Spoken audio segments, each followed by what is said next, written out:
Welcome back, crew. It's August, and that means we are diving into our new game of the month, which is Blades in the Dark. So, this is one of the big titles that I've not checked out before, so I'm pretty stoked to dive into this one. And for those who are new to the channel, what we do here is each month we pick a new TTRPG, one that usually I've never played before, and we go into it looking at all of its features and kind of just giving a comprehensive overview of it throughout the month, just showing you the different facets of the system. So you may either learn new RPG and pick it up for you and your crew, or even just see a wider spectrum of the overall TTRPG market.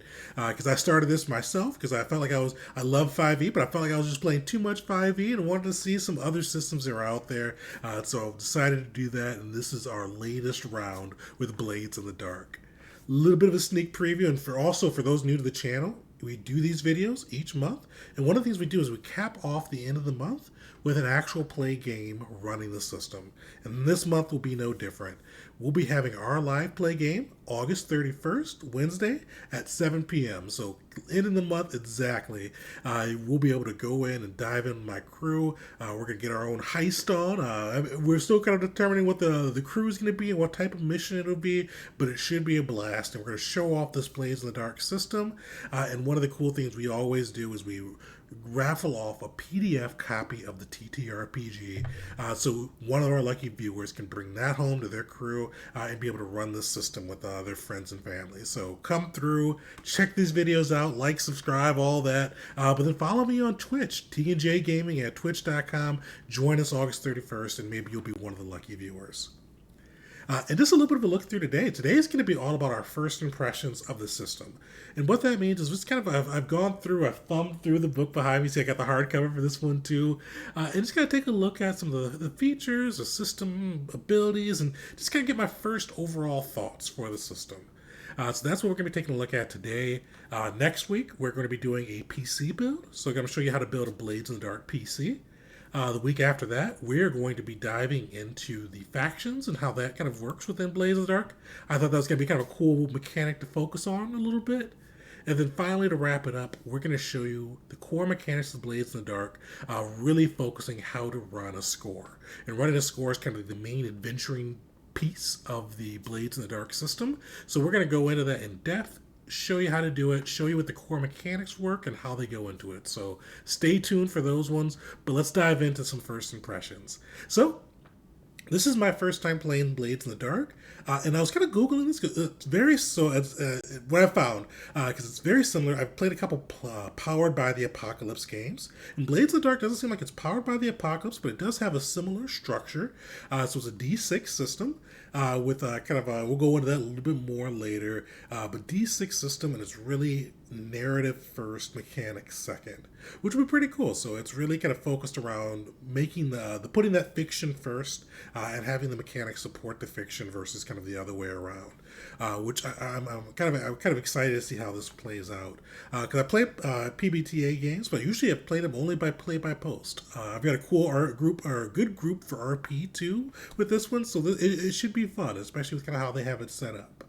And basically, the overall premise of the system is you are a crew of scoundrels, as they call them. They go over some of their influences, so think kind of like Peaky Blinders, with a little bit of a supernatural element to it. But you're in a crew of scoundrels, and you're looking to pull off scores.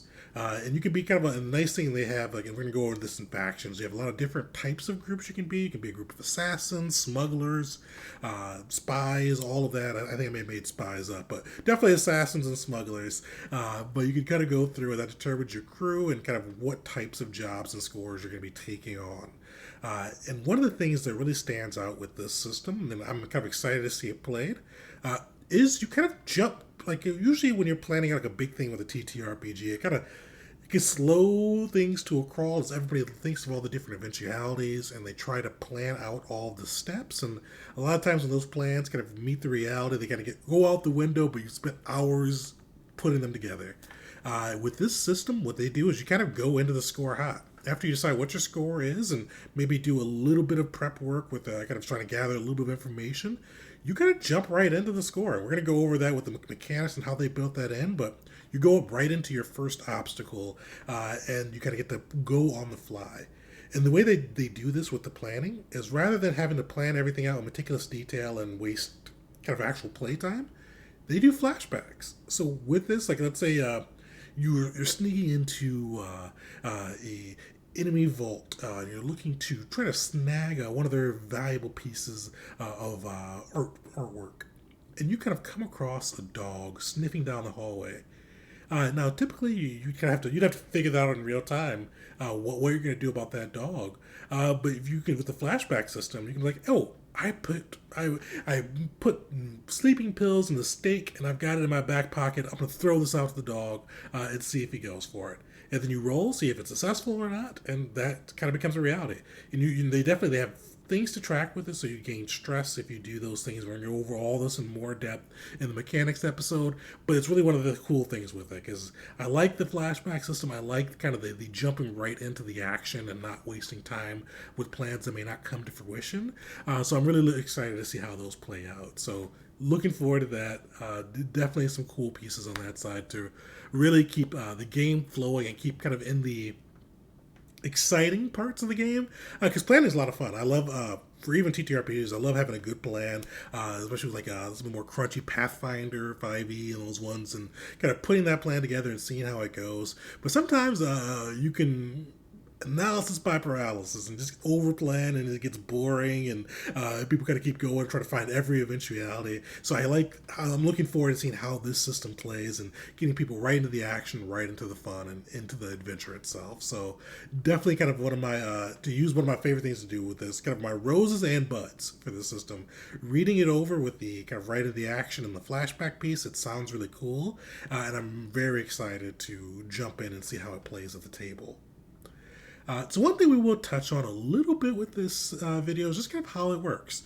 So this is kind of one of my with this system. If you've ever watched my videos, I've stole this from NatPod. I use roses, buds, and thorns.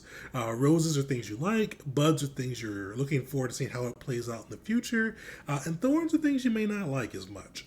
One thing, and I'm looking forward to seeing how this plays at the table. I've always been a little hesitant with how the PBTA games and Blades in the Dark use a similar system with the D6, because basically with this system you roll a D6, and depending on how many ranks and skill you have and some other factors, it determines how many D6 you roll. But the big thing is you count one dice and use your highest dice, and basically that dice determines everything. So 1 through 3, it's failure. 4 through 5, success at a cost. 6, complete success. I've always been a little hesitant with the success with how rare it is to get that complete success or complete failure.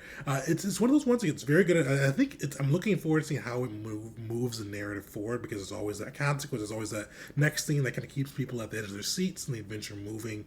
But it's one of those things that I'm coming from 5e. I'm coming from Pathfinder. It's weird just that it's so common to always to fail at a cost. So it's one of those ones for some of the play-by-post I've done with PBTA. It's maybe a little hesitant, but I'm looking forward to seeing it. And definitely, it's a thorny bud, I'll say. Something I'm interested to see how it goes with the group and seeing kind of how it's on the DM screen. I've never DM'd a PBTA game or the Blades in the Dark, so I'm looking forward to seeing how it comes from my end with kind of different consequences and things I can bring into bear to keep the game moving and keep everybody engaged. But I don't always want to give you guys my true thoughts, and that's one of the things that I'm hesitant about and not really sure about. So we'll check back into the review and see what I think after playing that live play game. But a couple other roses on the system. So I've never played Blades in the Dark, but one of the things this game gets praised a lot about, and even a mechanic I've used from it without having played it, the clock system. The clock system is amazing. We're going to be going into that pretty heavily during our the score videos, so stay tuned for that. It's just a really cool system for providing tension and with your groups, because you get basically with this. You put up a clock and divide it to however many pieces you want it to be, and successes or failures or whatever you're tracking, fill up that clock, and either something good, something bad will happen. Sometimes you may have two clocks going, with one good, one bad, and see who fills up first. It's just a cool system for giving players a look into what could happen and kind of what the stakes are while tracking it and kind of keeping the game moving. So I like that. It's a really cool feature. Blades in the Dark, I'm pretty sure that they came up with it. I've always heard it mentioned in there with them, and I've even Googled that feature before coming to this system. And I've used it with Star Wars 5e games, D&D 5e, Pathfinder. It works for any system. Like, it's not just a Blades in the Dark thing. You can port this to any system. So sneak preview from the review. One of the things I recommend you taking away from this system, the clocks. Really cool. Watch our mechanics video to get a little bit more information on that. So another big thing I like so far, just at my first glance, I like how they have the stress system where you can kind of spin it to flashbacks, spin it to resist rolls. It just gives a lot of tools within the player's hands. It's been kind of a resistance roll, high level overview. Let's say you fail something and you'd get some harm points. You can nope, I'm going to resist that. I'm going to use my one of my scores. Could roll against that, and if I succeed on it, actually, even if you don't succeed, so either way, if you resist it, you automatically kind of either lessen or remove that fact or whatever the triggering cause was.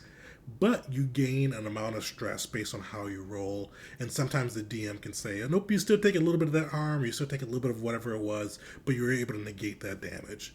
So it's kind of cool in that. I love mechanics that allow players to be able to spin something to kind of change the narrative or change what's going on, because I like having players kind of resource management, have to make those hard decisions like, do I want to do it? The stress is piling up, this could get bad, but hey, this is important, let's do it.